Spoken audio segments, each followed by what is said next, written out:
Today in our applied linguistics class we talked about activity theory, also known as cultural historical activity theory, and the class before, we also talked about social cultural theory.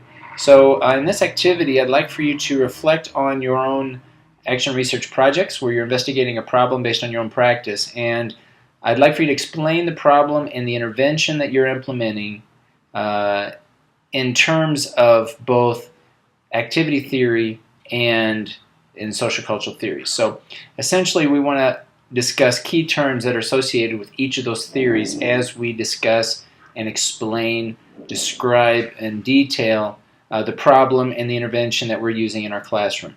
So some of the key terms that you might include for activity theory might be tools, subject, object, rules, communities, and division of labor.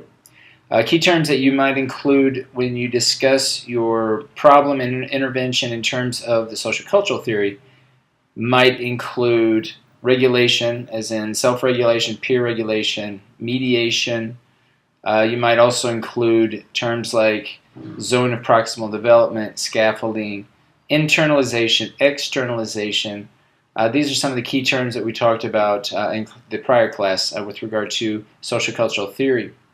So below this video, please post your response. You can write it out in paragraph form, again focusing on the problem, so describing, explain the problem, describe and explain the intervention, but in terms of these key concepts that apply to both of these two theories that we've been talking about this week. That is cultural historical activity theory and social cultural theory.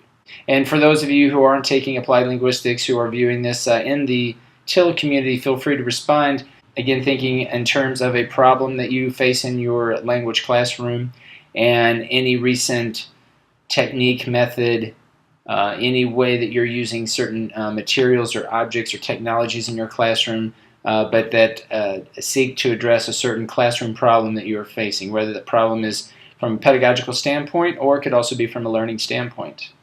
I look forward to seeing your responses.